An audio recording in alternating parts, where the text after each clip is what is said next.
Would you please stand and join us in the flag salute? I pledge allegiance to the flag of the United States of America, and to the republic for which it stands, one nation, under God, indivisible, with liberty and justice.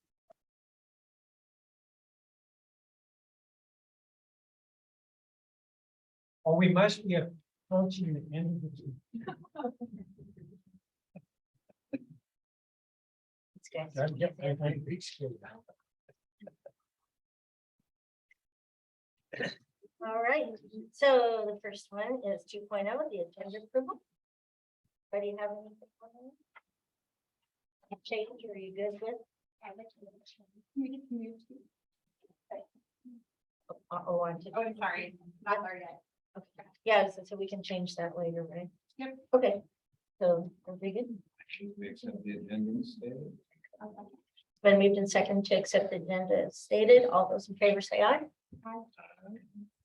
All right, so next is 3.0 visitors to address the board, and this is a time for public comment on non-agenda items. Do we have anybody? No request. All righty. Okay, so next one then is 4.0, the consent agenda. Does anybody have changes on that? Kelly has a few things she'd like. I just want to pull JHC and CG, and we can move those to work session. Want to tell them again which letters? JHC and what was the other one? CB. Oh, CB. Okay. Are you guys okay with that? Good. Okay. All right. So I can't remind me, Chrissy, do we need to make a motion to change that, or can we just take it out? Happy to amend. Okay, that's right. So I'll need you to make a motion to amend that. Okay. I'd like to make a motion to amend the agenda to reflect removing the CB and the JHC from the consent agenda. I'll second that. It's been moved and seconded to accept the consent agenda with the removal of CB, which is 4.12.2, and JHC, which is 4.12.18. All those in favor? Aye. Aye.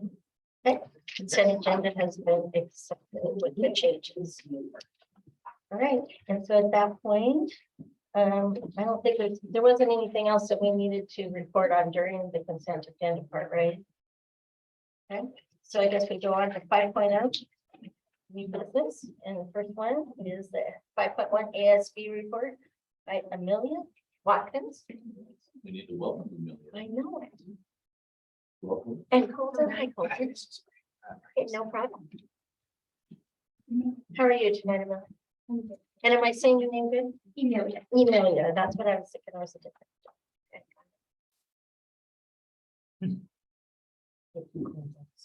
You probably won't. Like I said, I am Emilia Watkins. I'm the ASB Public Relations Officer. I'm just going to talk about some things going on with leadership right now and about everything that's going on at our school.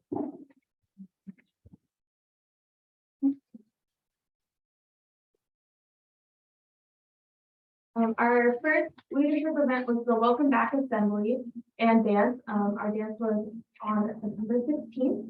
It was on the St. Helens High School football field and track. Our theme was Rage in the Cage because it was originally supposed to be on the tennis court. Our budget was $1,300. Our total profit was $1,800, and we charged $10 at the door. Our next event was voter registration week. It was September 19th through the 23rd.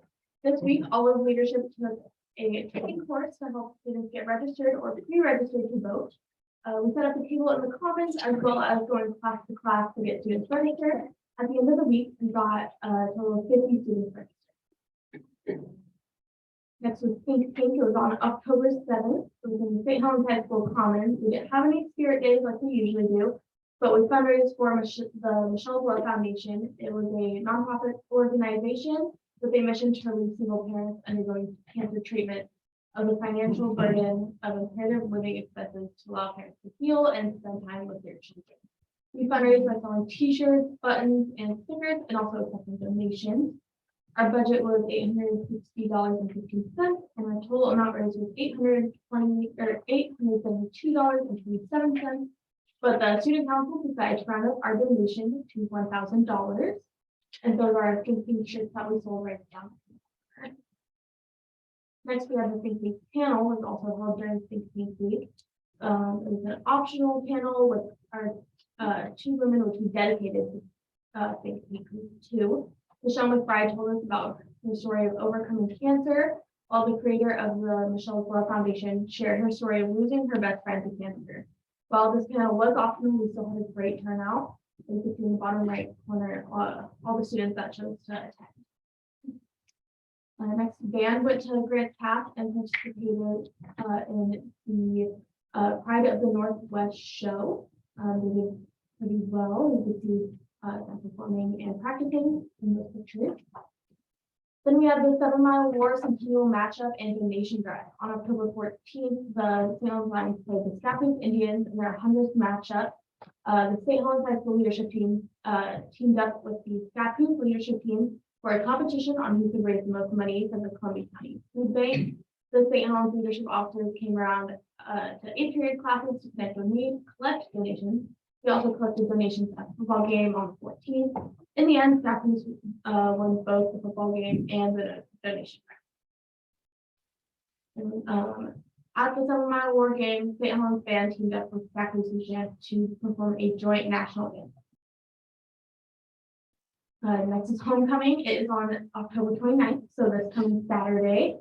The game is the 28th, so this coming Friday. It will be located in the St. Helens High School Commons. Our theme is an All Hallows Eve costume ball. Our spirit dates are Witches and Warlocks, DC versus Marvel, Class Color, Royalty Day, and the Day of the Undead. Our court is fundraising for CCMH, and royalty will be announced at the homecoming football game on October 28th. Tickets will be $25 with ASB, or $30 without. On October 22nd, the St. Helens High School Band and Guard performed at Hillsborough Stadium. It was their last competition of the season. Color Guard audition. So the St. Helens High School Color Guard will be hosting auditions for their Winter Guard season. Auditions will be held November 15th through 17th. And then St. Helens Cheer will also be hosting tryouts for a competitive cheer team. The tryout meeting is on October 24th at 5:30 on the St. Helens. These are just some of our upcoming leadership events. We have Thankfulness Week, which I'm actually the head of that committee. And then our leadership team is going to the OAC Leadership Conference in Seaside this coming weekend, but the one next weekend. And then after that, we'll have Winter Spirit Week, and our Winter Blood Drive with the Red Cross will be held on December 1st. And this is my contact information if you need to reach me. Watkins Ian 24 sthelens.k.org. And that is my phone number. Text is preferred, but if you would like to set up a phone call, that's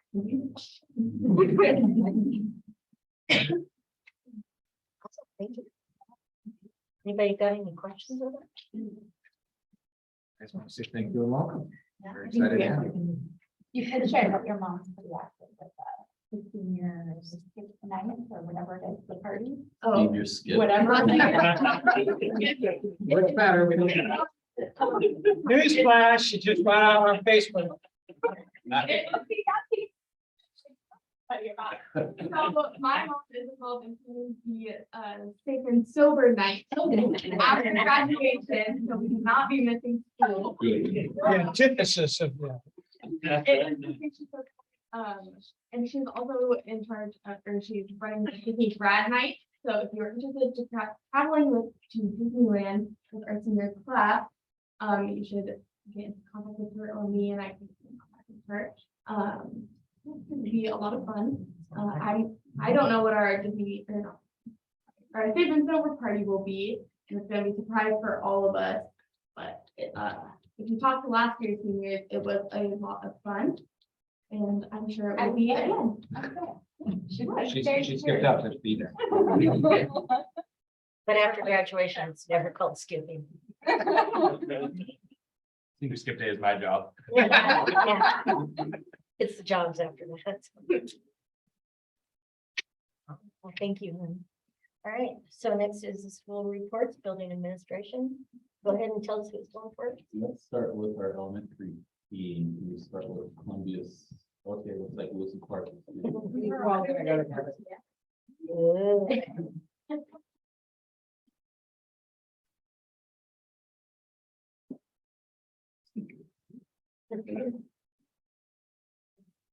We're going to start.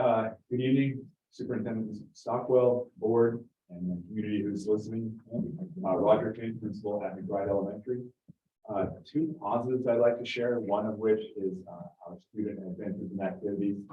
Just a few weeks ago, fourth grade teachers took our fourth grade students to the 8 Caves, St. Helens, for a field trip. So it was just fantastic to get out, go on an adventure, come back and learn about that experience. It's just fantastic for opportunities for our students to extend their learning outside of the classroom. Wanted to share with you guys just the excitement that our kindergartners and preschool had last Friday, but I am going to be honest and say the air quality control did not let that happen. But great opportunity for our teachers to bring in pumpkins for the kids to still celebrate and do a Halloween festival. If you will. I do want to give acknowledgement and recognition to our parents, volunteers, and our PTO. Just a few weeks ago, we had our superhero fun run at McBride. And as of today, we've reached $9,900. Our goal is $15,000, but we'll take $10,000. That's still a huge success. We appreciate the giving. An opportunity we have. I don't want to dismiss the impact of the last couple of years, but we're going to take that as an opportunity to focus on student learning, emphasize assessment, instruction in the classroom, and just support our students. So to get back any learning loss, we're working hard with mathematics, reading, and just other instructional needs in the classroom. So it's just an opportunity for us to grow and support students.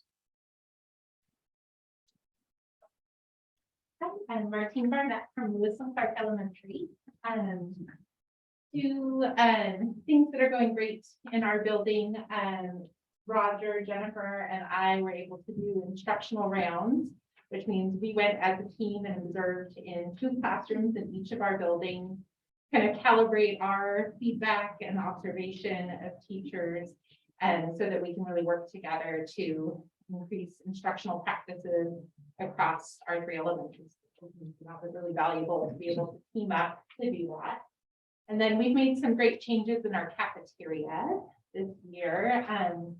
First was with the schedule. We've moved recess before lunch, and we're using a reset process as the students are coming in off the playgrounds to kind of bring the energy level down as they come into the cafeteria. And then the cafeteria has had some beautification. We're really capitalizing on our nice natural light and playing classical music and some foliage and art in there, and finding that students are enjoying the quiet and calm, they're eating more.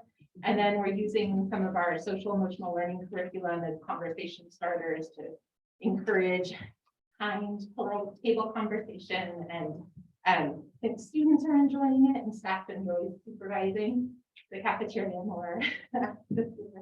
So one area of growth that we're working on is really creating systems of support that will support all students and using our resources and really collaboratively between our general education services and SPED services, really working together to create supports for all students, and it's going well and still always improved.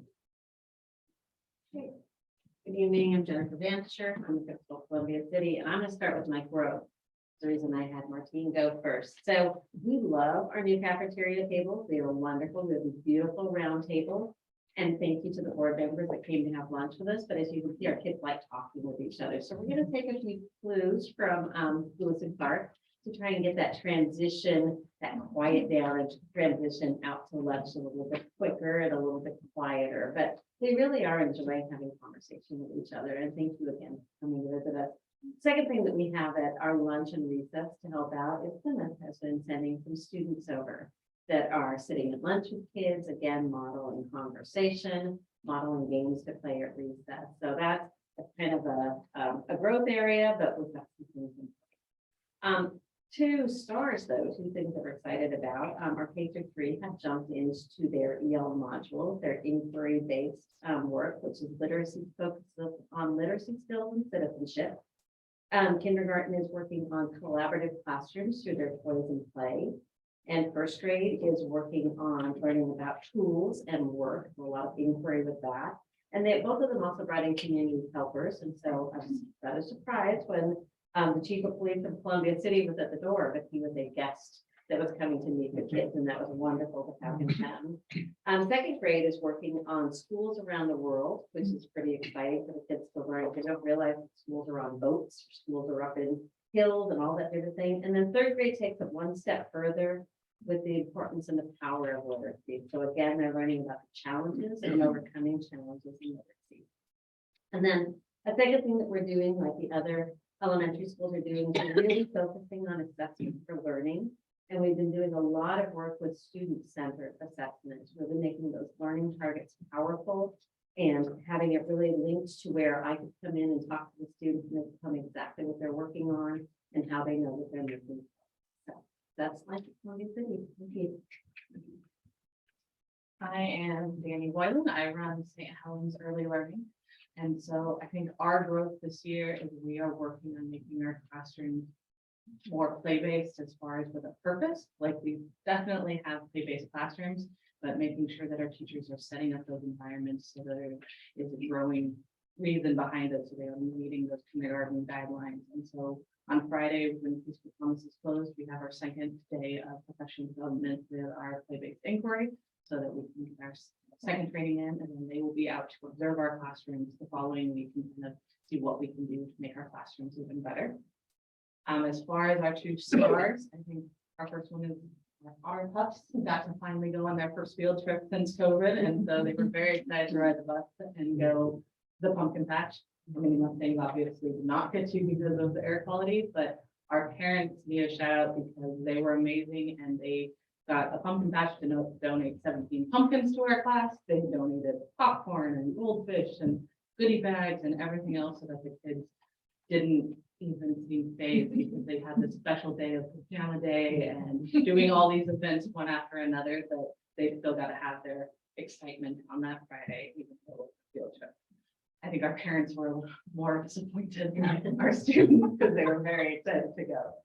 Our second one is that we are through the Children's Institute next month is paying for 6 of our staff to go to the NACE conference with the National Association of Education for Young Children in Washington, DC. So we're taking a kindergarten first grade teacher, a kindergarten teacher from 2 of the schools and a first grade teacher from 1 school and then a preschool teacher to Washington, DC.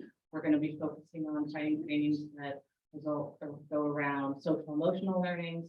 One of our key things with the Children's Institute is making those connections with peer-to-peer and teachers here, with setting up our classrooms and bringing play back to kindergarten.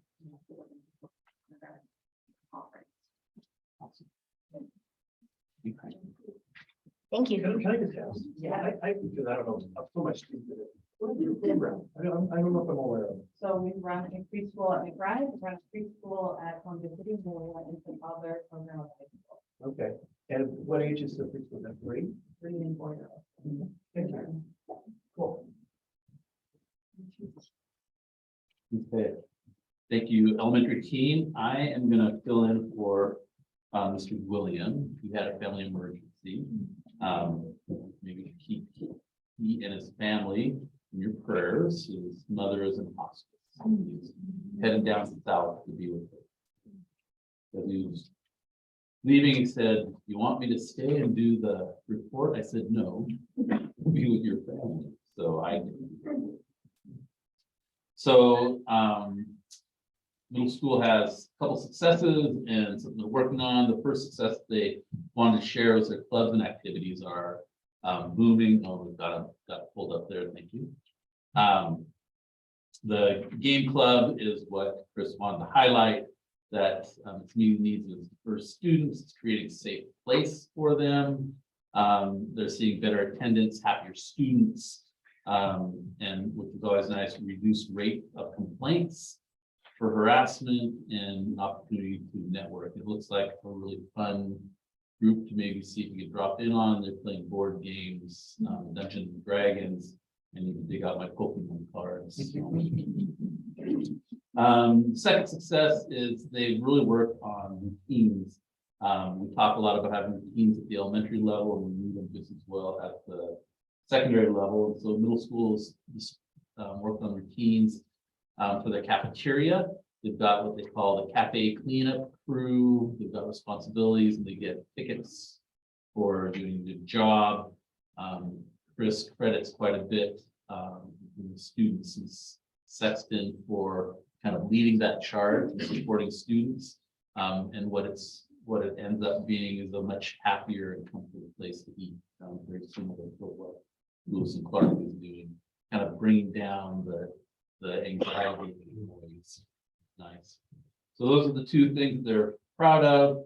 The one area they're working on is focus lessons, and what they're doing is school-wide Zoom lessons.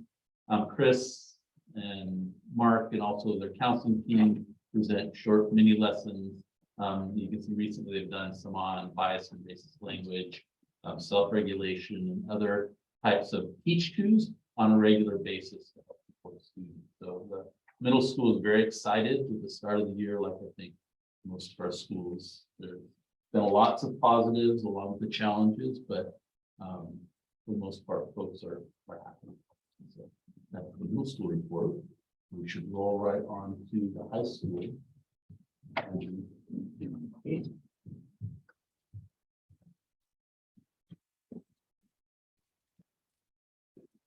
Good evening, I'm Dr. Katie Wagner, principal at Helens High School. Hello, I'm most of you here. We have a lot of things to celebrate at the high school, and you will actually hear a report from some of our high school students and one of our staff members this evening. But I do want to share a little bit about some work that we just did as a whole school in collecting student feedback about student learning and student experience at the high school. So as we all know, a positive school climate is really critical to school success, and research shows that can improve attendance, increase student achievement, increase retention, improve graduation rates. And so we wanted to make sure that we're touching bases with our students and getting information from them about what is our school climate. So recently we administered a school climate measurement to all students. We had over a 60% return rate, which gives us a 95% confidence level, plus or minus 2.7% on each of the responses. So it's a very valid measure if you know anything about it. So the school climate measurement that we provided is grounded in research. It's supported by the National Center on Safe and Supportive Learning Environments and the U.S. Department of Education. And it's also connected to a survey that we administered a few years ago as part of our accreditation process. So we could get some longitudinal data as well.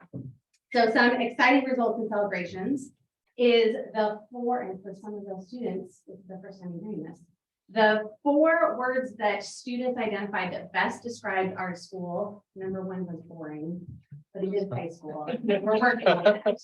The next 4 were from highest to lowest, were welcoming, safe, fair, and polite. So that is how our students are describing our high school, which is pretty exciting.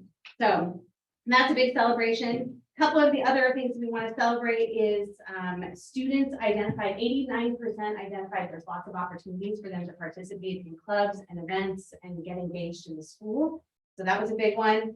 Also 72% really strongly believe that their teachers care about them, that they're available for them.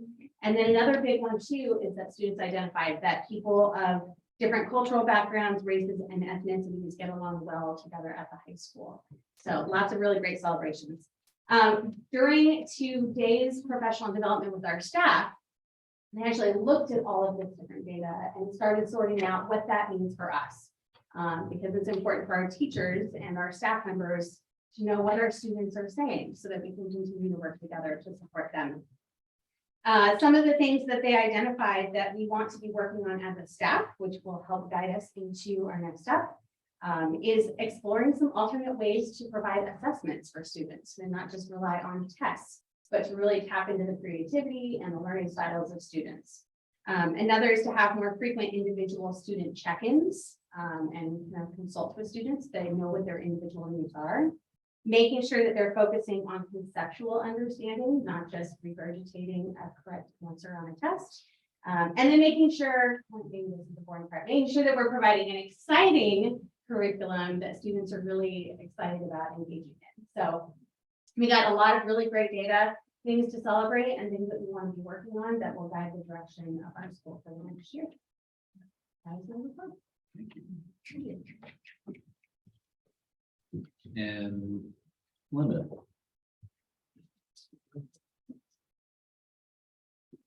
Hello. Hi. Ron Hurley. Nice to have everyone here, Superintendent Stockwell and everyone in front of me. This is a new walk for me and I am excited to be a part of it. It's really awesome. I got to start by saying it's awesome to be in the same space and see real flesh and shake hands and fist bump and all of that. So I appreciate that. The first thing, I am at Plymouth High School. I'm learning a lot this year, without question. And one thing I'm learning is that a very similar amount of work, regardless of the size of the school, occurs and has to occur because it's a high school, just like any high school. And so there's a lot of learning and helping each other, et cetera, et cetera. I will be honest with you, I just got a text message that we're out of person tomorrow. So that's okay because and it's a very important reason. But it's, first of all, it's been really awesome to live and learn and experience how everyone supports each other over there. It's invaluable. If I have to start by picking a staff member of the beginning of the year, week, month, however we want to phrase it, it's honestly difficult to pick just one. But if I have to start with Madeline Goodwin. I just have to. We all wear a lot of hats. She wears the most, and I'm trying to do my best to take some of those hats off. But boy, what a good one we have there, and staff in general. I just have to say, one student, again, a group statement. I love the fact that we are only so far into the year and I'm already getting an elbow way down the hallway when they see me coming. And we have great kids and the interactions that I'm having with them is increasing and they are appreciating it and valuing it without question. So as a group culture climate at the high school, it's improving in a good way for everybody. But if I have to pick one person, I'll say Lloyd Hutchinson, and he was part of the elementary Columbia City thing, and he is just on cloud 9, being able to help and do that.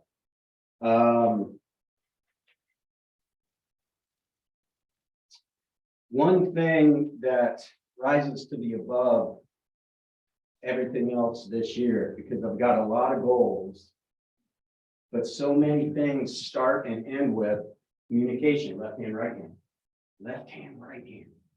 And I feel really good out of the gates as to what I'm trying to provide and what everyone else is responding to, from being out with the kids in the morning to come in and meeting all the parents in the cars to pick them up in the afternoon, et cetera, because it really does take a village.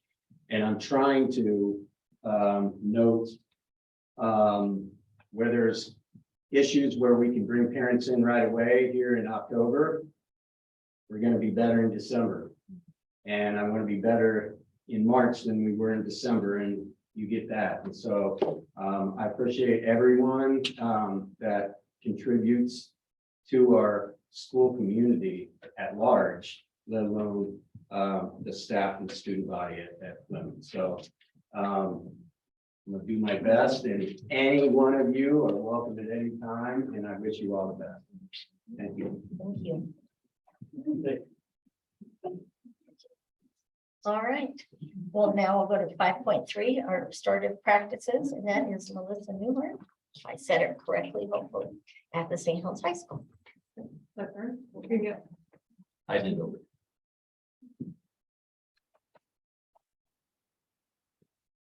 Hey, good evening, everyone. My name is Melissa Newhart. I am the restorative practices coordinator at St. Helens High School. I've been in that position now for about a year, and I just want to talk briefly about what restorative practices are for the people that don't know what it is. Talk a little bit about myself and my background, how we are implementing restorative practices at St. Helens and trying to get more teachers and more students into it.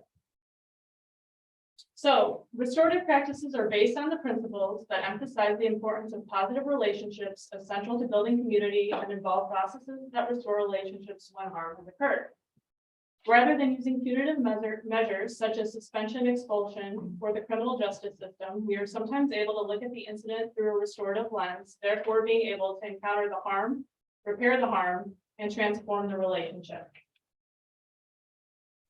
So goals for what a restorative school environment looks like and what I'm working towards, hopefully it being like this at St. Helens, is we want everyone building relationships. If time is spent building relationships with students, will allow for a climate in the classroom that will foster learning.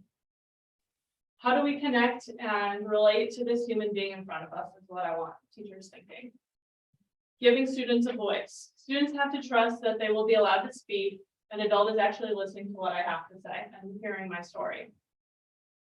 Creating an inclusive school community, which is a place where everybody's story is part of the community. Students, faculty, and staff want to feel a sense of belonging and be seen and connect with other people.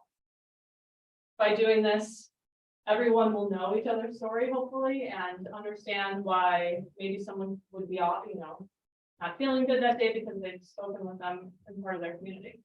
Working with students develop their own problem-solving skills, which is through restorative practice as well, and consistency in the restorative process. We're going to run through the restorative questions the same way each time.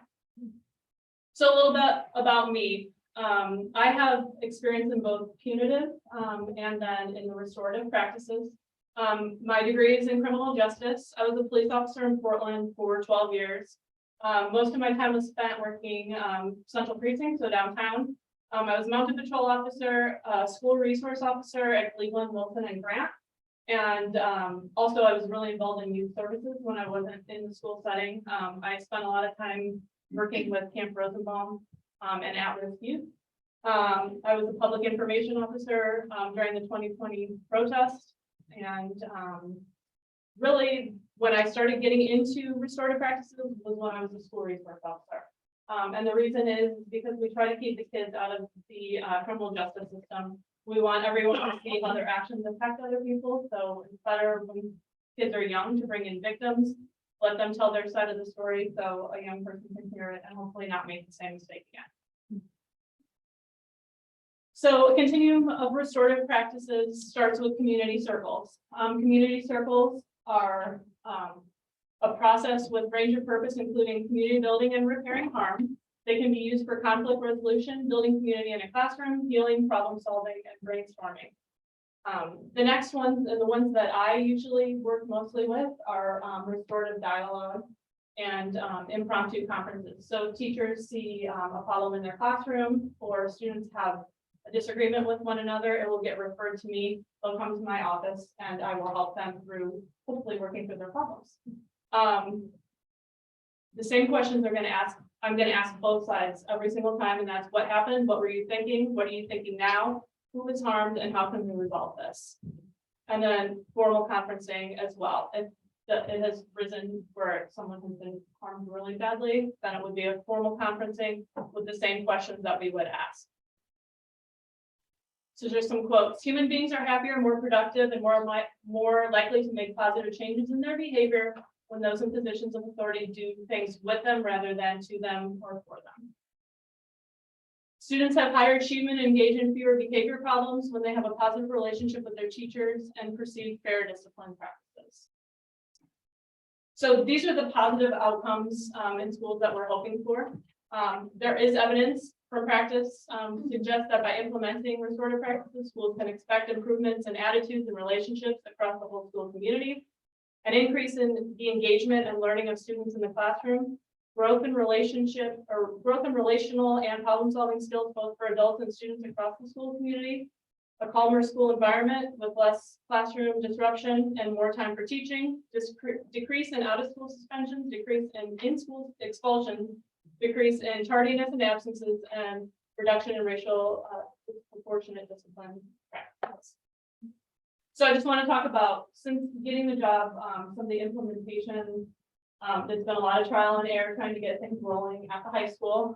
Some of the things that I've started and continue to do this school year. So I'm always available to teachers if they want to learn how to do community circles in their classroom, where they can better know the students in their class. I've done these for just regular getting to know yous, to when harm has occurred in the classroom. And so that would be a proactive restorative practices. And like I said, staff instruction during PD on proactive restorative practices. Then I have the referrals that I get are the response to harm with restorative practices, and I have two young women here tonight that are going to talk about their experience with that. Something I started last year is what we call a structured day. Those are referrals to me by administration. During that time, a student gets to spend pretty much the whole day with me during their passing period. It's a way to keep a student in school so they don't have a suspension, but we take away their passing period time and their lunch time, which is still, they're getting a consequence. But they're also building a relationship with me and other admin or other campus monitors so that they know that they are wanted in the school. And at the same time, they're also making it to their classes and not hanging out in the hall. Accountability projects. This is also a referral to me. If a student has caused some sort of harm, I meet with the student and we talk about ways how we can make this better. So for example, if there was a theft and we know that the student has admitted to the theft, the victim is willing to work through the process with them in a restorative lens. We talk about how long they could have gone to jail for if the victim wanted to press charges. We talk about writing apology notes, and we talk about hearing the victim side of the story. So if an instrument of some sort was stolen from a victim, they get to tell their story. Maybe they needed that at band that night and it wasn't there, so they weren't able to practice. And then our new thing this year is the solutions room, which is my room. And what that is, well, it's used for lunch detention during lunch, but also during the day. If the student cannot stay in a class any longer, they continue to interrupt the teacher and they need a break, they get to come down to me. We talk about what happened in the class. And they get a chance to cool off, and then the teacher has to circle back with me and we hold restorative dialogue. So the teacher is able to talk to the student about how that affected them. The student is able to say what was going on with them that day, possibly apologize, and we get them back in the class for the next time. And so, all that being said, I wanted you all to meet Mackenzie and Yoselin, and they were going to talk about the time that they used restorative practice.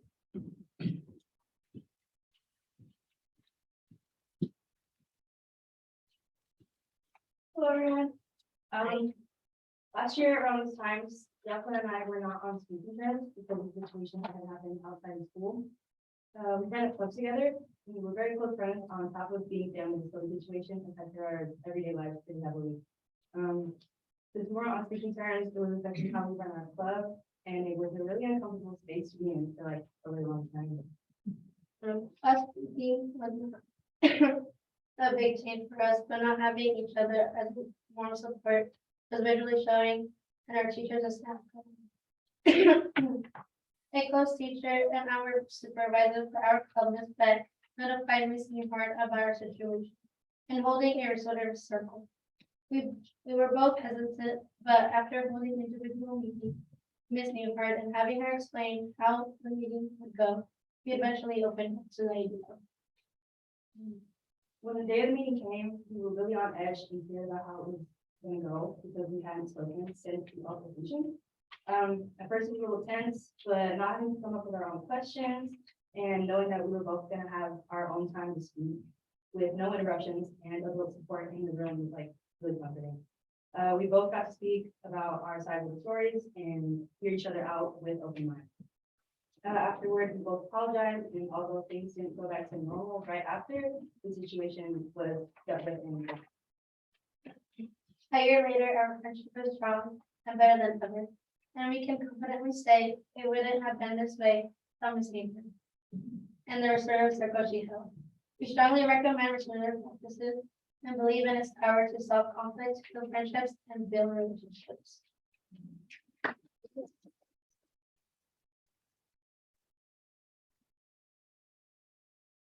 We have questions from the board? None at this time. I just have some observations. And so I work with the adult community that hasn't had the experiences as you typically. They don't know how to problem solve. They don't know how to communicate. Oftentimes they look at the world through survival versus thriving. And so when I see that we're working on this at this level, I think that translates into the community. As the students go through, they learn skills that they're not getting at home. Not getting in the community, the modeling that they get is not functional for them to become productive adults. So when I hear a story like this, it's an actual tested model. I appreciate the efforts that you're putting in. And while it's certainly a long road, and I think as we look to see what may be possible, is this being looked to develop another Plymouth or through other things, or is your role just strictly for the high school? It's for the high school. Okay. Well, I really appreciate your efforts. It takes a long time to get here, but you're definitely planting some very strong. Get better each day, especially the more I know people and the community. Thank you. Thank you. Thank you. I do know the middle school level, to some degree, there's some sort of practice being used as well as the elementary levels. Nobody else, any other questions? All right. All right, well, then the next thing we're going to do is to 5.4, encourage enrollment, and that is Matt Doyle, Director of Academic Programs. So this is the most exciting presentation you guys are going to do. Concurrent enrollment process. And I'll get the is it clicker? I almost said. All right. So concurrent enrollment is just the idea that, you know, in St. Helens School District, we have 3 different campuses where high school students attend. The high school, comprehensive high school, Plymouth High School, which is our options high school, and then we also have our virtual academy. And one of the things that the board always wants to do is make sure that our high school students have options for classes, whatever campus, on whichever campus they're attending. So I'm going to talk a little bit about where the current state of the concurrent enrollment process is, and what it looked like last year, how it's improving, and some of the challenges and maybe some solutions we can think about, particularly as the board looks at this and wants to help us improve that process. So the goal of concurrent enrollment is to ensure seamless and equitable access for all high school students across all the campuses. For, as an example, if a student is attending the online academy, but they want to take a welding class at the comprehensive high school, we want to find a way for that student to do that, for them to move across campuses. If a Plymouth High School student wants to enroll in an auto mechanics class at the high school, what are some creative ways we can think about in order for that to happen? So I'm just going to quickly summarize this. So right now, we have pretty standard high school registration process for students at the high school. They do fill out, as many of you know, because they're high school students, fill out a forecasting form. It's a paper form. It starts in early spring. And the idea is to get that done in the spring around May 1st or before that, because then the administration and counselors can start thinking about, okay, what are our numbers for next year in terms of, well, we've got math 1, math 2, math 3, we've got language arts classes for each of the grades. Do we have enough teachers for all those classes to meet those course demands for that number of students? Also, students can request courses that aren't being offered at present. So if a bunch of students want a course in 18th century Spanish literature, well, do we have somebody on staff who can teach that? Or do we have to start looking at ways to hire staff for the next year if there are enough students who want that course? And of course, the counselors, they put all of that information into Synergy so they can see what kind of capacity they have to teach all of these students in the next year. So for Shiva, Virtual Academy in Plymouth, the way it works now, that registration actually happens after August 1st, mainly because there's so much movement in and out of Plymouth and the Virtual Academy. It's really hard to try to forecast that and say, okay, yes, you will have a spot at Plymouth, because often we'll have Plymouth students coming from Plymouth over to the high school or wanting to go to Plymouth, and there's just a lot of movement. And as you know, Plymouth High School has a limited physical space and teachers to accommodate students. The current process for the fall, right now, the Plymouth High School registration process is still paper-based, starting after August 1st. Students can come in if they're interested, either as a new St. Helens student or as a high school student, comprehensive high school student wanting to go to Plymouth. They still have to wait till after August 1st to fill out a paper application and submit it to Plymouth High School. The Virtual Academy does have an online application process. One creative way that Madeline, the registrar over at Plymouth High School, has found to help students who do want to register online with Plymouth is to actually register in the Virtual Academy online, register online for application to the online academy, and then she marks them as a Plymouth application, but then puts them in a waiting list if there's not enough space. We actually went from about 50 students or 55 students last year at the end of the school year, and now there are about 85 students at Plymouth. And I think there's a waiting list of about 15 or 20 students who still want to attend Plymouth. So you can see that capacity is still an issue there.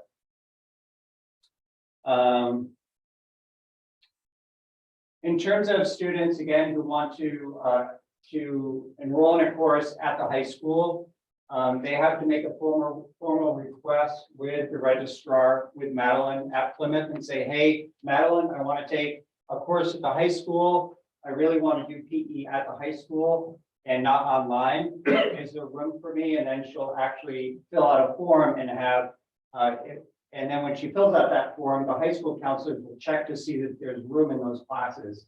If there isn't, then they get placed on a waiting list, and then they have to wait until the next semester. It can be frustrating for students, but again, the comprehensive high school has lots of opportunities and possibilities for students. Students who go to Plymouth, they do want that smaller, they want the smaller class sizes, smaller campus. And so we're just trying to balance their expectations of, hey, I want to go to Plymouth, but I want all of the same options that students at the comprehensive high school have. And we just have to make sure they understand that that's not possible. But we do want to offer as many opportunities as we can for them to move among campuses and have options. So the current challenge is right now, because we have a virtual academy and also Plymouth High School, when students go to Plymouth, sometimes it's going to Plymouth isn't quite what they expected and they want to go back to the high school, or we saw this after the pandemic. parents were saying to their students, their kids at home, I really need you to go to school in person. And because of anxiety issues and what have you, and just being online for so long, the kids were hesitant to do that, but they went in person and found out this is just still not for me. I want to go back online. And so we're having a lot of movement and have created a lot of administrative tasks, challenges for the registrars. So we just have to think of a way, how can we get students, once they make a choice for the school or the campus they're going to attend, how do we make sure we can keep them there for that semester, and then give them a choice to move in the next semester. Some students want to register for courses well after the semester starts, and that creates a challenge for the teachers, of course, but then also for the student, trying to play catch up 3, 4, 5 weeks after a course starts. Even the virtual academy courses, it's really hard to catch up, to be able to learn and meet all the standards 1 or 2 months after the class starts. And then I already talked about overcapacity CTE courses at the high school. We do have students at the virtual academy and at Plymouth who want to take career preparedness courses, but we're over capacity at the high school in many of those classes, and so they don't have that opportunity. So it's something we just have to work through creatively to make that something seamless for all students and to give all students the options they need in order to be ready for post-high school success. So possible solutions, we've been talking, Mr. Stockwell and I have been talking about, is there a way for us to set aside a very limited number of CTE seats for students who are attending Virtual Academy or Plymouth? We can look at requiring Plymouth students to wait a year before they start asking for those classes. And then maybe they decide in a year, you know what, I've actually taken a different direction. I'm not interested in that course anymore. The other thing I was thinking about, we do have a relationship with OMIC, PCC OMIC.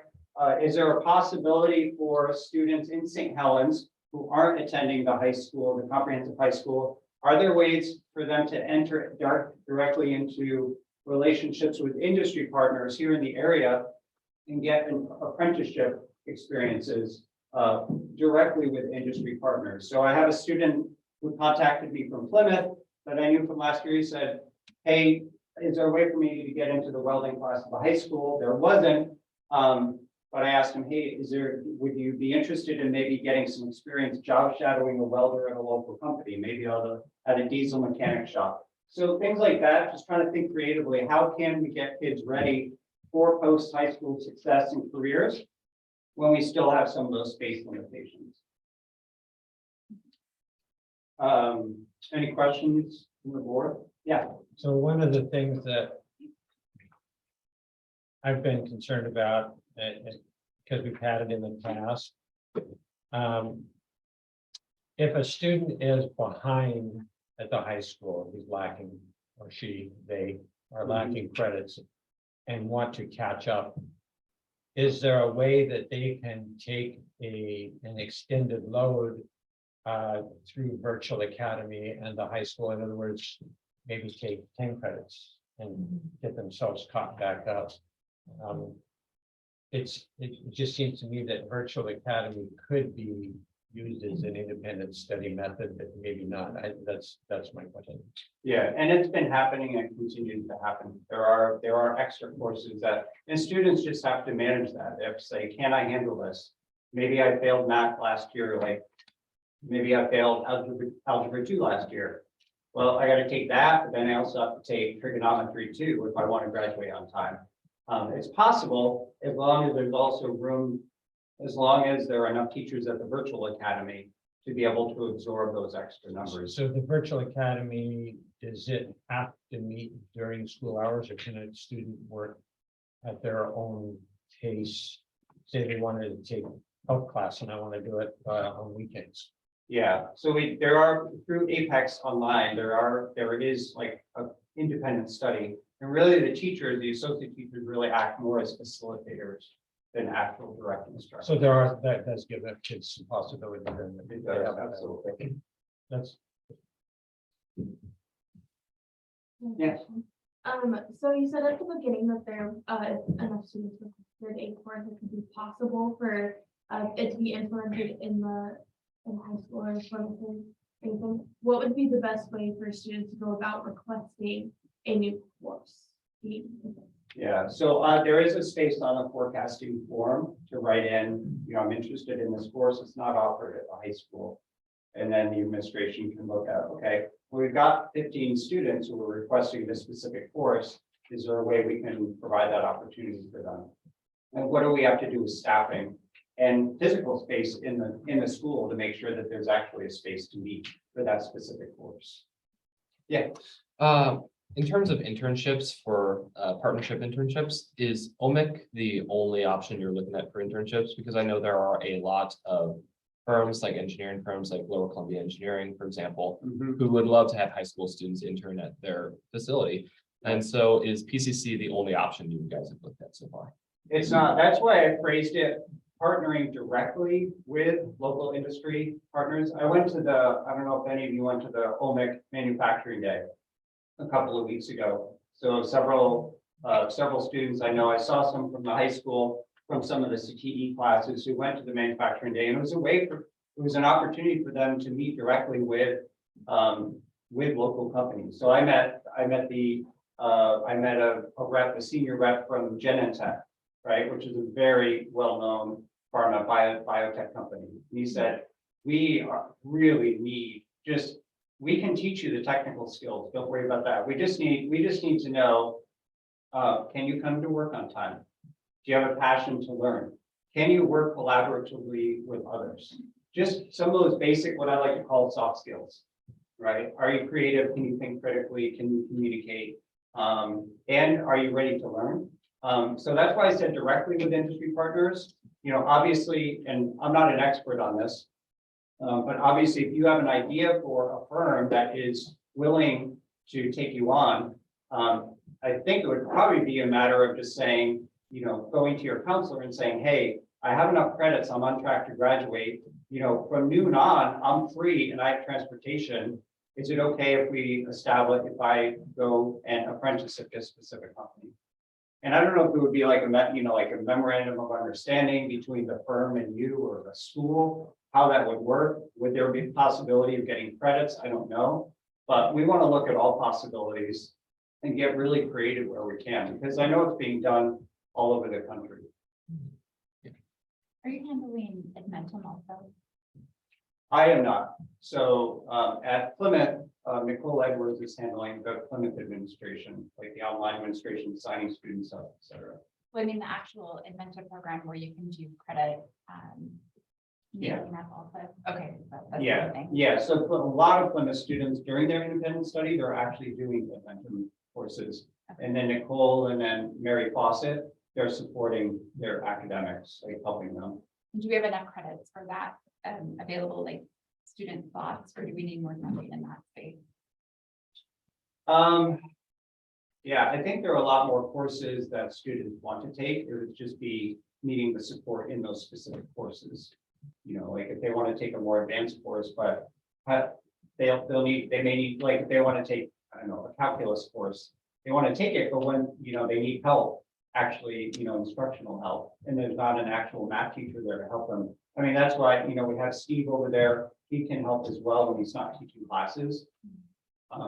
But yeah, that's a struggle that some of the students have. They say, well, I'm doing this course. Some of them are easy, some are harder. I'll just take the easy courses because no one's here to really help me if I run into a problem with the content, and no one's there to help me.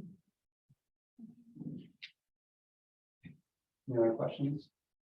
So with the CTE, obviously being difficult to get in, you've got solutions here, but is there a way to prioritize to provide options for the Plymouth students, given how important CTE is in engagement and keeping students in seats?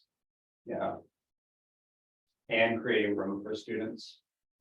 Well, I mean, it's really tough. Again, you've got, you know, when I was at Plymouth for a very short time, toward the end of last year, and a lot of the students were expressing their frustration, like, hey, I want to take 2 CTE courses at the high school.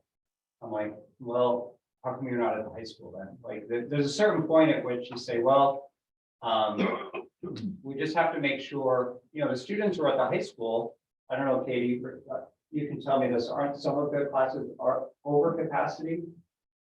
Yes, I would say the majority of our CTE classes, we get a significant number of requests Yeah. that we cannot honor during forecasting. So they're already full before the school year even starts. Yeah. And we've had to shut them down.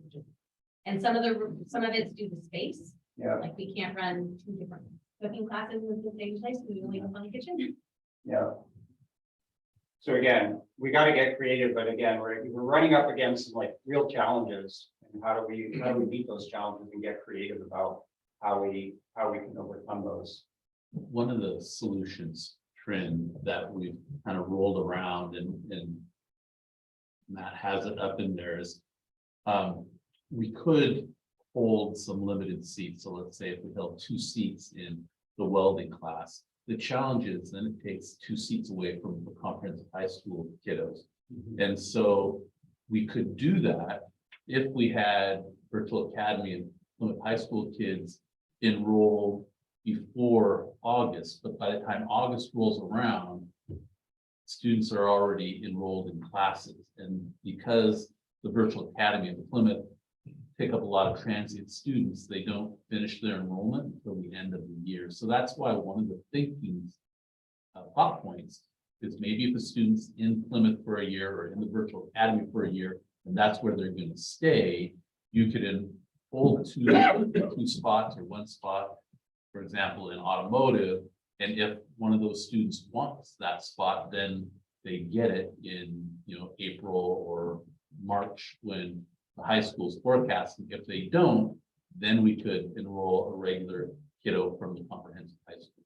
So there are ways around it. The challenges though are timing and just coordinating. So that's one of the reasons why we've got, you know, Matt heading this up so we can ferret out all those challenges and try to come up with some solutions.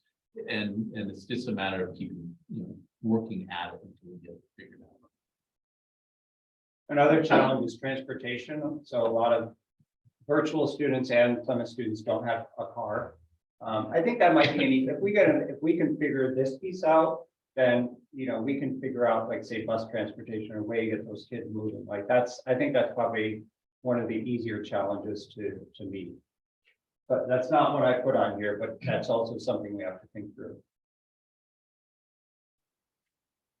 Colton, yeah, if you have direct entree or connections into the community and different companies, I would definitely suggest you talk to your counselor and see what are those possibilities. I don't know if there's a requirement on age. I think some of the companies, they have an 18-year, like if you're working with heavy machinery, I think you have to be 18 and older, but other than that, I don't know if some of these engineering firms, if they do have an age restriction, so. All right. Thank you.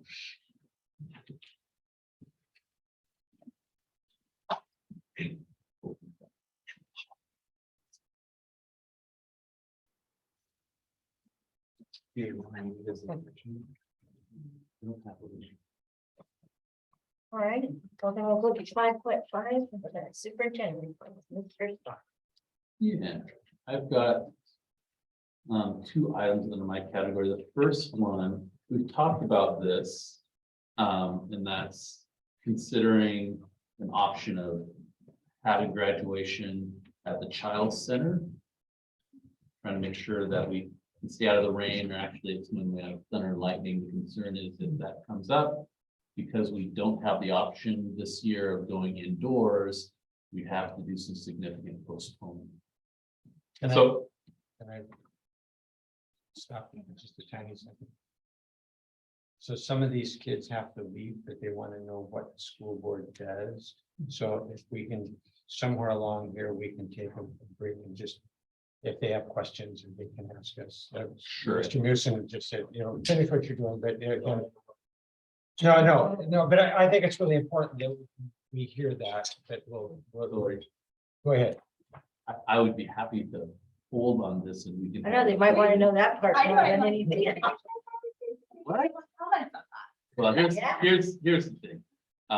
We started talking about it a while back. I think it's worth exploring, but I do know that our high school team is anxious.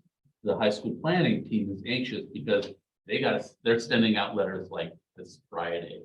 And I know in conversation, the first time we talked about it as a board, we were kind of lukewarm on the idea. But as I said, I think it's something that we should possibly consider. We also need to take some time to gather some feedback. We could include a survey in the letter that I believe is going to go out on Friday to get some feedback. However, if as a board, we're still kind of like, you know what, I'd rather have it at the high school, then we could save a lot of time and I think a little bit of anxiety from the high school team. And just, say we're not going to do that. However, if the board feels like, I really think it's worth investigating. I know the high school team and Dr. Wagner will get things going for us. So it's really a kind of a board conversation. And that's kind of, what do you guys think? I do have one question on it, is I know that we spend money and staff and everything to put our graduations together now, no matter what we do. But I also know that 90%, maybe I'll just throw that number out there, is staff that's already at work that day is just changing roles as to what they're doing. And we don't have to rent our own gym. Where would the money come from with our budget already in place for the year to pay for not only busing, but to rent the place, etc. Yeah, I would imagine with my business manager next week would say it's going to come out of the superintendent's budget or this high school budget to do it. I believe it'd be somewhere between probably $5,000 and $8,000 more than what we currently spend. But we would be getting some additional benefits from it. Amelia, would we be able to take that out of the ASB account? We would have to vote on it at the student council meeting, and obviously bring it up with our advisor. But I think it would definitely be something that we look into as a leadership team and a student. How are you guys feeling about that in general? Personally, I feel like the child center would be a good option. I feel like we kind of got lucky last year with how the weather turned out for graduation. It was pouring down rain, but it wasn't thunder and lightning. Yeah, it was pouring down rain, but at least it wasn't thunder and lightning would cancel it. Yes. And so, like, if it happens again, if it happens again this upcoming year, then what happens, And I doubt a lot of people want to be sitting in the pouring down rain for 4+ hours again. Yeah, so I feel like the child center would be a good opportunity.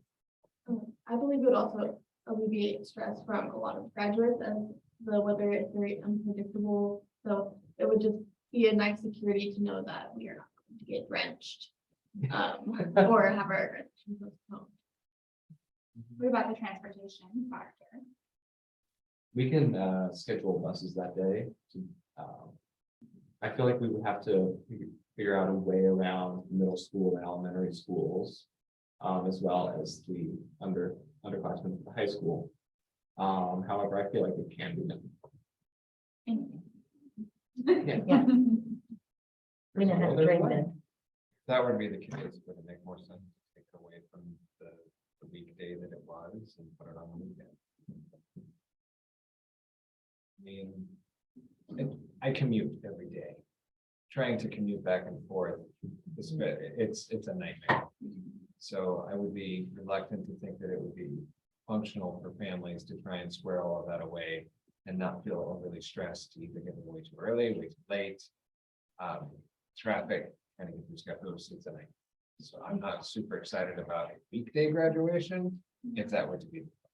So maybe like a Saturday or Sunday would work best.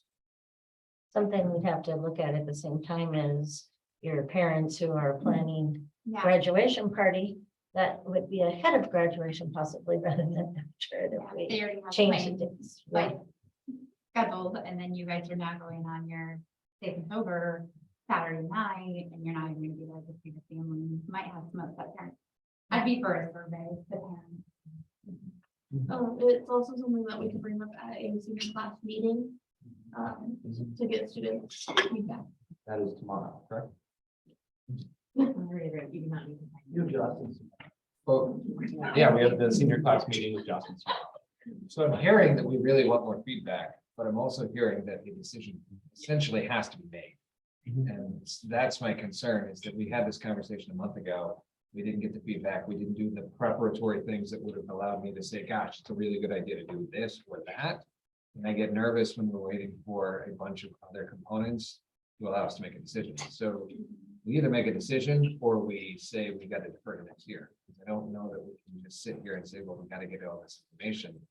Where are we going to get it? When are we going to have our next meeting? How are we going to get this information to be able to start ascertaining? You know, if there's gonna be a board vote on that, it has to be at the November meeting. We could, I believe the high school is sending out letters Friday. So possibly could send out some sort of a survey to parents on that day. What I would recommend is that the high school team moves forward planning that it is at the high school. And then if there is a change, because there's a lot of ifs in there.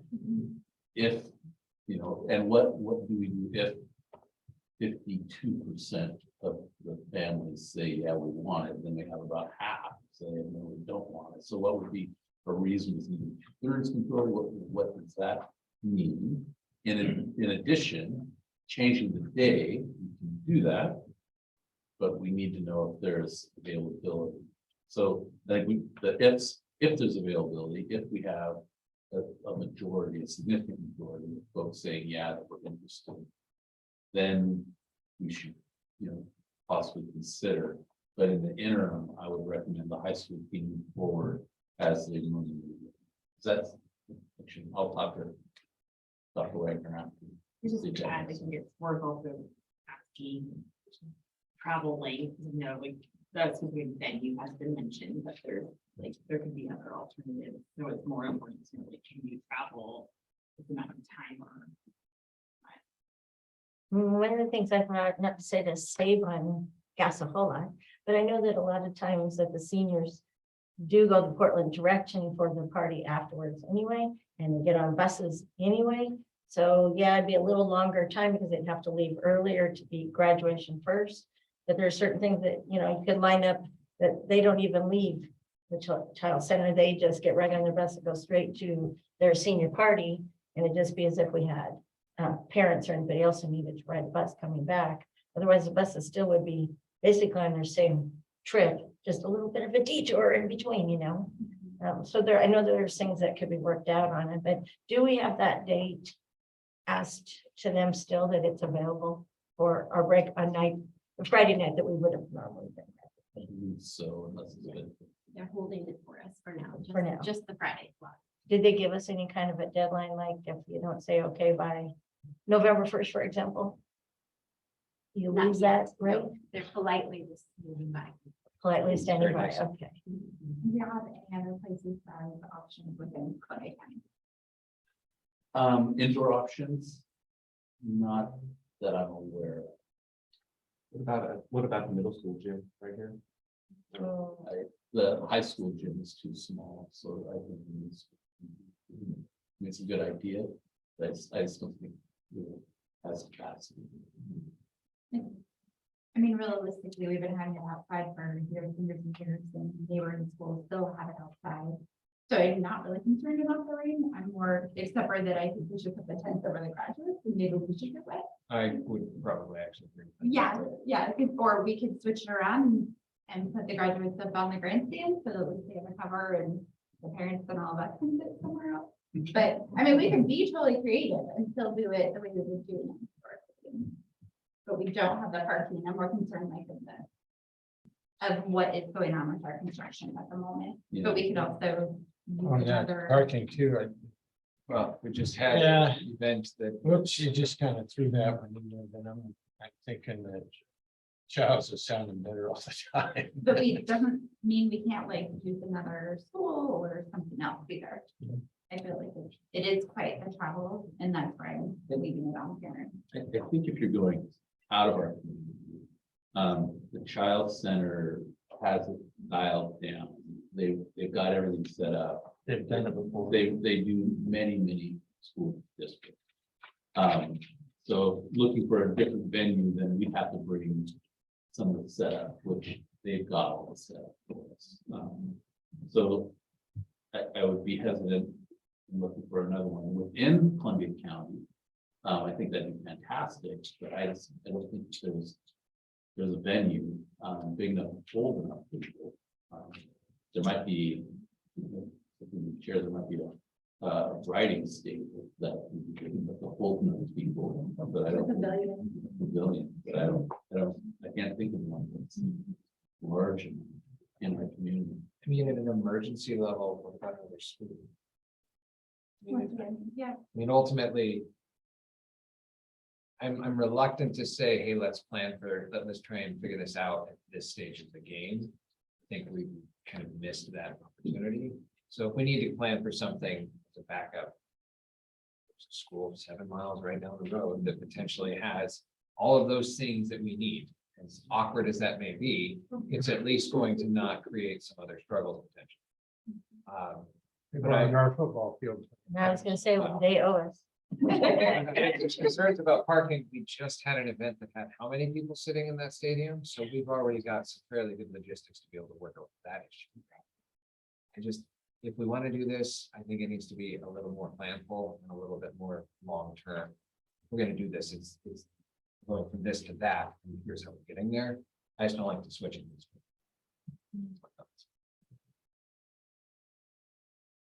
So I feel like there are plenty of options, even outside of like the school district.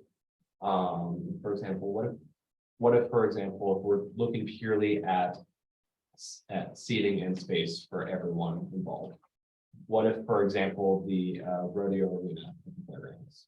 I feel like that would I've be. heard that mentioned several times, but they didn't know why we weren't doing it. Yeah, I feel like that's an adequate space for all the parents and the graduating seniors.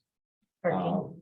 Yeah, adequate parking too. You can actually see your senior. I mean, it has been historically mentioned several times, but. If it's pouring down rain, And it's an it's lighting interesting your storm environment. trouble. I was gonna say.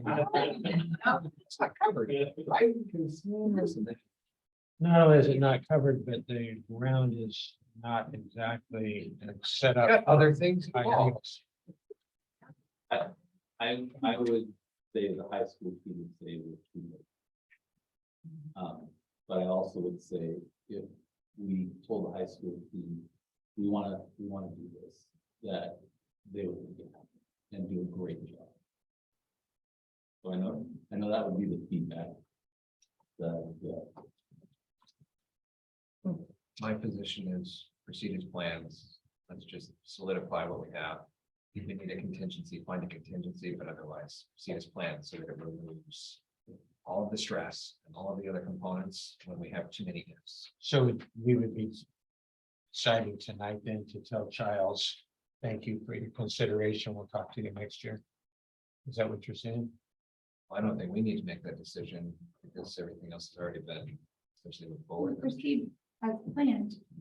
I still think that was, so the letter going out was more saying we are doing. I thought it was. No, the letter is just the standard. We're getting ready for graduation. Here's your information. Here's I don't know how detailed, I shouldn't speak more than that. I know there's, I believe. This is there's a what you letter need to going buy. out Yeah. For This graduation. is the dates. Yeah. Yeah, and so I would still say with that letter and with the email to say, we're considering doing this, we need your feedback by the state. Yeah, I don't know either that I want to shut down the child center completely until we get some feedback. I mean, you might get 80% that say yes, and that would be really clear. If we are gonna continue with looking for feedback, would you like us to bring it up at our senior class meeting tomorrow? Because we can definitely do that. Maybe more like just tell your parents to fill out the survey. Yeah, It doesn't hurt to ask the seniors what they feel, you know.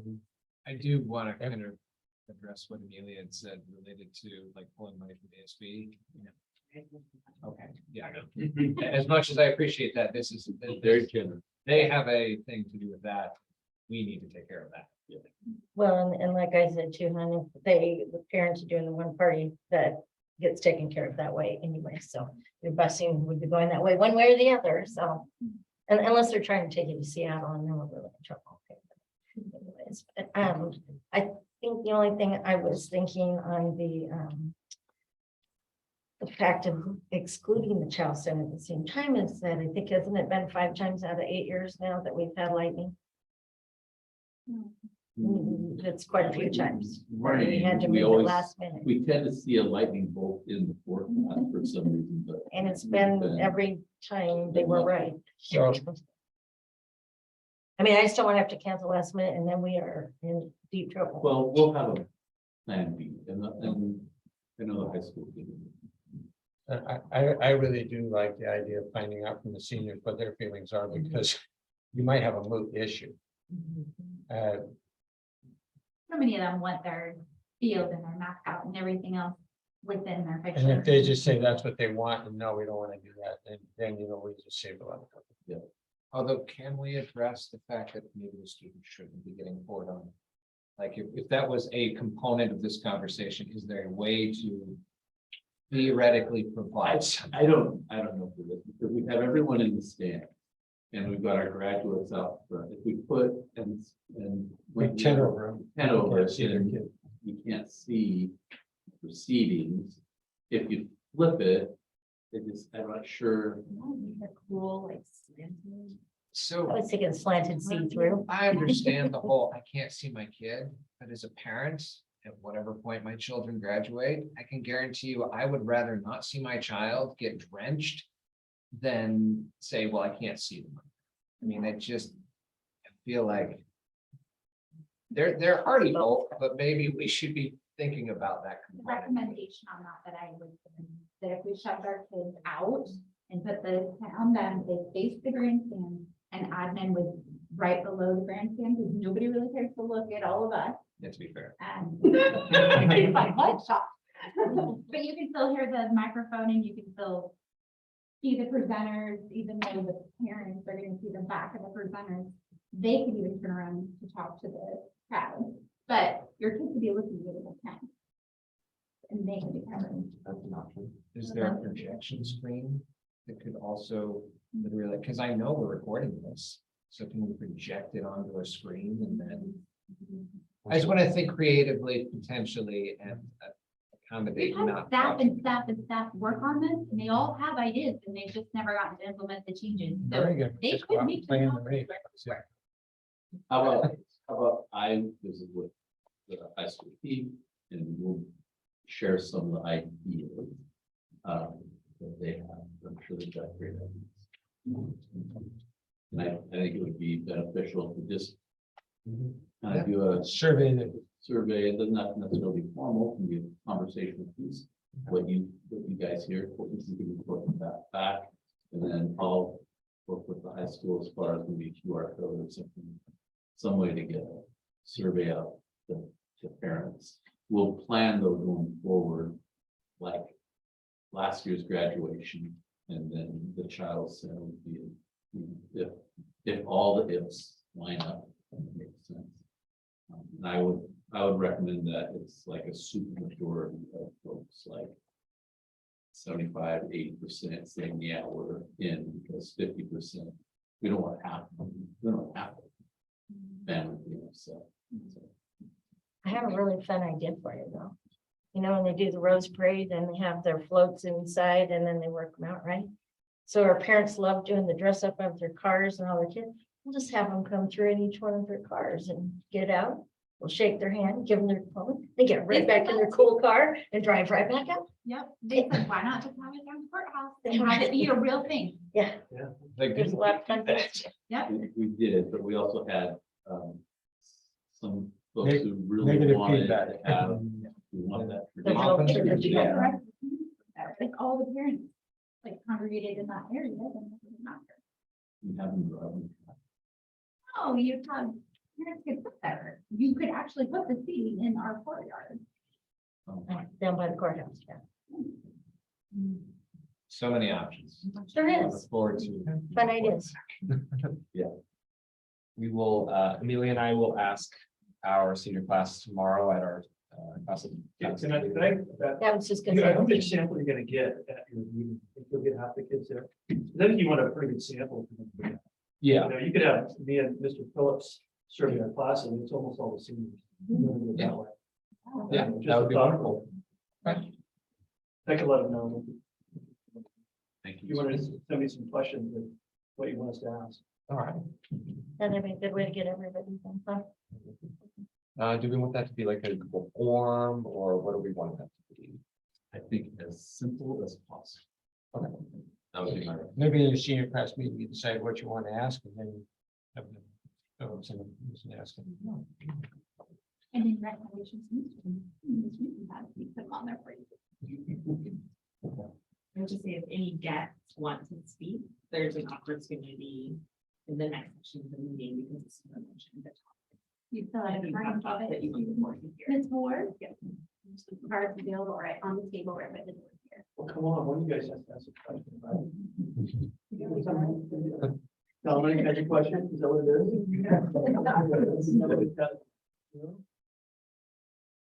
Well, it's in class, they have all kinds of issues as well. Wait, credit or something. I told them that. I did, I said. I can wrap up mine really quick. Okay, I was gonna take Yeah, a and then part we'll- here. Yeah, I Explain to these guys. we can then have an open conversation. So this is the annual Division 22 report of standards. We used to do it in February, it's been shifted to November. This is for last year, if we, met all the standards. We have, with a minor exception, and that's on the 12th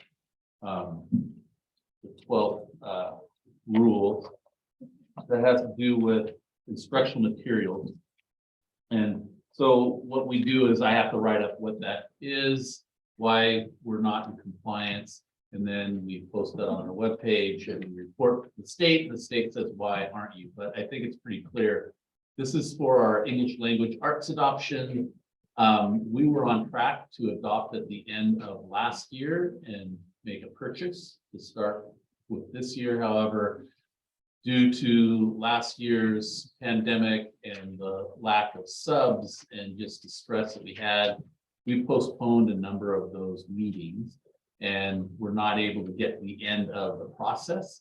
So we've met once this year. We'll likely meet again and then bring a proposal to the board for purchase. The plan is to have materials purchased before the end of this calendar year and then training and deploying curricular materials out to the buildings in January. So we're just a little bit delayed, but I thought it was important that we did note that.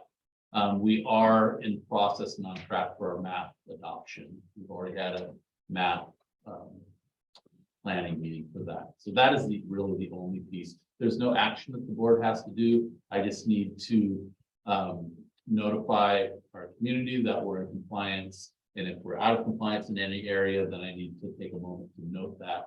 And so this is kind of the public transparency piece of our work. And that is what I've done. So that's all I have. All right. So you want to, But should I put them on the visitors or should they just do their own thing? why don't we just have a Q&A thing? Yeah. Well, are we done with the official agenda? Because we can literally just Adjourn the meeting and then. adjourn it and then provide an open forum. Is that okay? That would be preferable. Okay. In my opinion. No, we don't have to change the agenda or anything else. Okay. We having. We'd still be. So we're gonna adjourn and then we'll take you guys' question.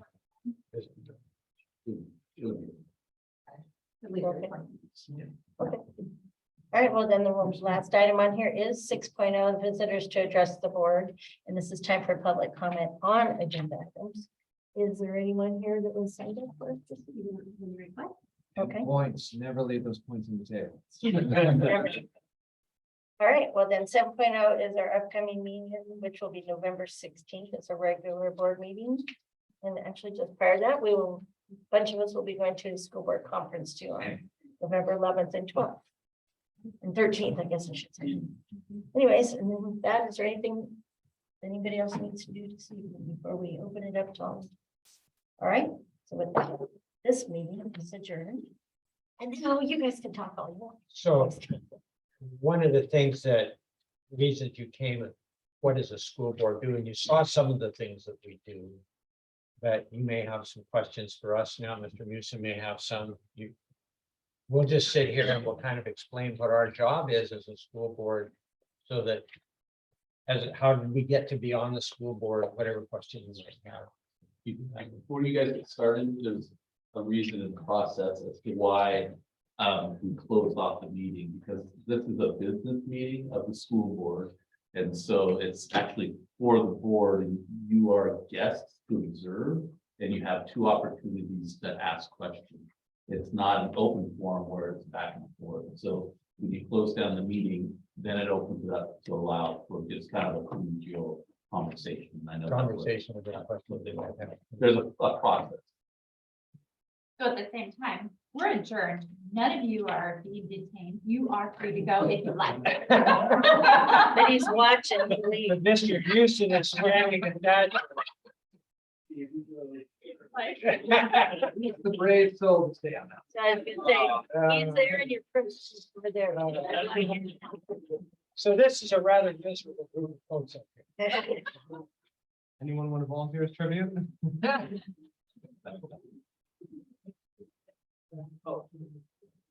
There. Good luck. Hey, come on now.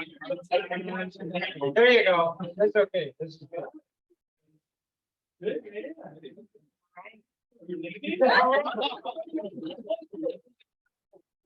Broken Dixon right there. I love the one. Where you going?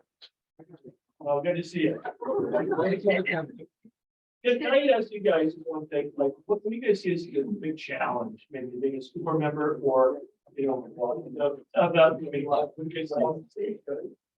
The biggest challenge that I see is, quite frankly, the social and emotional support of our students and our staff, because until they are comfortable with their own existence in our school, at least, then learning is not really a very functional process. And because of all the things that we have had, we have the disruption of construction.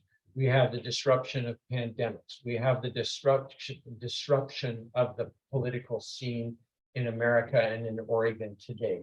Whether it's one side or the other, there's so many things that are challenges, and people taking very strong viewpoints, or feeling very challenged, or feeling just flat out left out. Why am I here?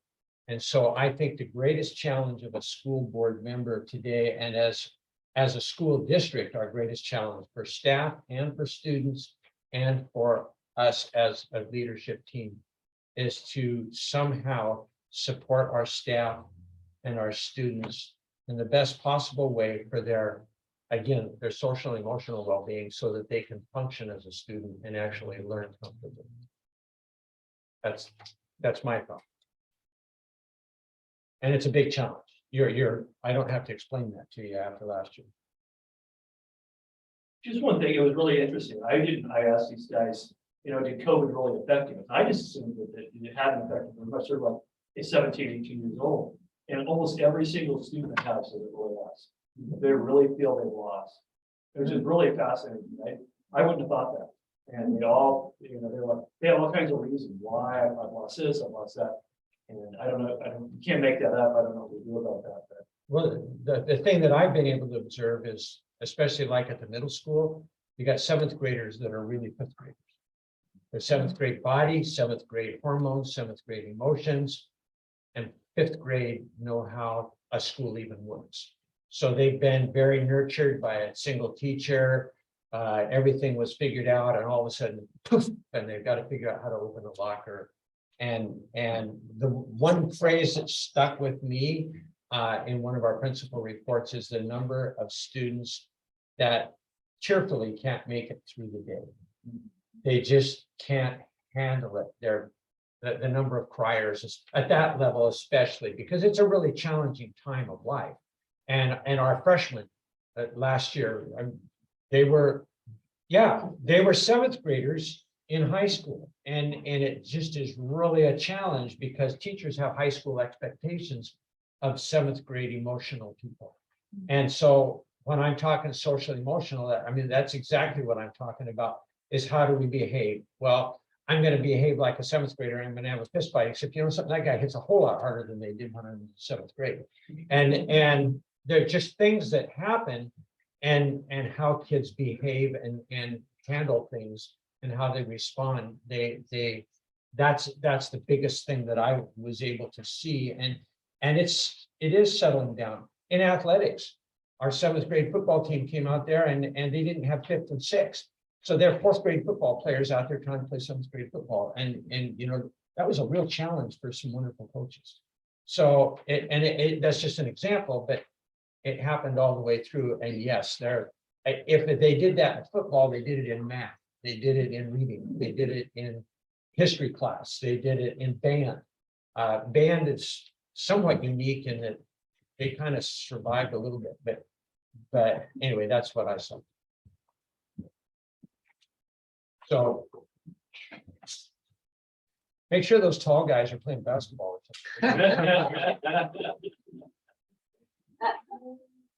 So, I mean, how did we get here? Now that's leadership.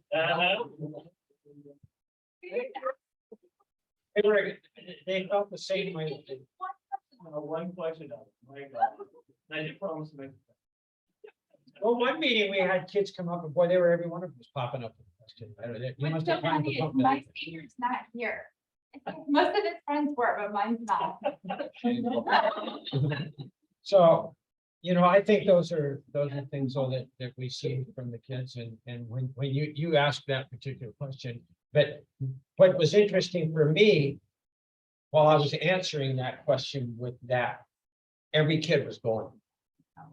I mean, it was like little bobbleheads, and they were all going, yep, yep, yep, that was me too. And so they heard a me too there. It reinforces for you and for all of us and our admin team. Yeah, that's really one of the big issues. It's just shocking, you know, because they're old. They're not, you know, they're not fourth graders. So I really think it's different. Yeah, and I mean, they look like a function. Yeah. I think they've lost that much. Wow. But didn't really graduate have been really effective too. So you have a stagnant 2 years of kids that have left our schools now and haven't really bonded anywhere else. So there's no attachment to anything. They left having an attachment and never really got to say goodbye to that attachment. And also a lot of like all the seniors this year, they lost the second half of their freshman year and all of their sophomore year. Yeah. And so they never really got that huge developmental time period where they could grow emotionally and mentally. And like kind of going back to what Delana said, it was like fifth and sixth graders in seventh grade, you know, a lot of our juniors and seniors right now never really got a developmental piece because of COVID. And so, yeah, a lot of us had to learn that in the latter half of either our sophomore year at the very end or throughout our junior year. And that put a lot of mental strain on a lot of us. I mean, some kids just went along, they did their stuff, they're happy guys, you know, they're pretty resilient folks, and they just went on. Well, that's the way that it was. You know, we lost a game or we missed this and we're moving on. But there's an awful lot of kids that aren't in that category. And the level of resilience has really been tested. And so we see that. I really hope that as, you know, we work together and that we have our young lady here talking about restorative. You know, the thing of it is when you get in a crash with your car They say this one's total. And give up. Her job is, well, this one's total and we're gonna put it back together. There's a real difference. And we can't, they aren't just disposable commodities. These are our young adults. It's impacting, I will tell you this, that at a place like Avamere, my family is there and has been for a significant period of time. And the conversation is, we're struggling to find help for my own family members. And so the talk was today with one of the people that does the hiring. She says, well, yes, but we have a generation of people that has no clue about come to work. They just don't have a, so they'll come and they'll apply. And we say, okay, you're hired. Can you start Monday? Well, no, I have to do this and this. And they drag on for a month. So we haven't hired somebody. I've had this empty. There's people that are working double shifts. And you know what? At the end of the month, I decided I didn't want to do that. And over. Or they hire them for a day and they said, I didn't think this is what it was. And they leave. Or they just, well, I've got something else to do tonight. And they just flat out don't show up. They were kind enough to call. But some of them don't even do that. But you know, they'll call and say, hey, I can't make it tonight. Click. I'm interviewing like twice a week now. So, Yeah, and Kelly can tell you, she's trying. So we have a generation of kids that's really hard to It's not employ. hard Because to they No, I was gonna say it's a generation. I witnessed exactly what you're sharing, but I have a little bit different mantra and belief. And this, and I'm sharing this with Mr. Mewson as a former social studies and history teacher. There was what was referred to as the great epidemic, right? Back in World War I. 1918. 1918. And so that generation became known as the greatest generation. And they went through trauma and they came out, you know, as I said, considered the greatest generation. This generation that we have gone through the same thing. And it's up to 30 us. years from now, they may. It's up to us as adults to help them kind of meet their destiny, to be that greatest generation. And you know, this is gonna be silly, kind of a geeky part of me. But if you think about superheroes, right? What makes a superhero? Well, bit by a radioactive spider, trauma, then they're a superhero. Superman's planet blew up, went through trauma, right? So our kids have gone through trauma, but it's up to us as adults to make it different. And that's help them where I get came from in the beginning. That's our challenge. It's getting these kids put back together as well as we can to move forward. And the hardest part is recognizing where they are rather than wishing where they were. And as a teacher, you have to realize that this kid really is behind. This is a sophomore in the senior class. And they didn't get that freshman English class and all those other things. So as an instructor, how do I put this kid back together rather than saying, hey, it's a senior class, dang it, you're fluent. And so there's that part of it, is recognizing where they are and then building them back up. It's much like physical therapy rehab, only it's school therapy rehab. You're putting them back together after they got formed. So that's Superheroes. superheroes. I just want to say thank you. I always appreciate when I see the students show up and I know exactly why they're here. Every teacher encourage their students because you don't ever get enough parental involvement. And if you got the students to show up, then maybe, just maybe that generation will be the next generation to start showing up. I mean, the trauma for my generation was, what's your draft? And that decided whether you're going to college. Literally, I'm with Roger Wilson at Portland State. And the draft lottery came out. And we're at registration. And he finds out what it was, and he was like number 3. He looked at that and said, have a nice career. Up you. And I mean, those are big significant things. He had a scholarship. It wasn't gonna do him any good, and off he went. So that generation, you are veterans here, and then we're coming to Veterans Day and recognizing that group, they're really the forgotten heroes. And the forgotten veterans, we want to rather ignore that Vietnam ever happened, rather than celebrate, yeah, we won World War II, we did this, we did that, but Vietnam, they'd rather. And those guys contribute to it. So there you go. All right, so it looks like meeting staff. Thank you, everyone, for sticking. Yeah, but we had to with get us. that. Phone is around.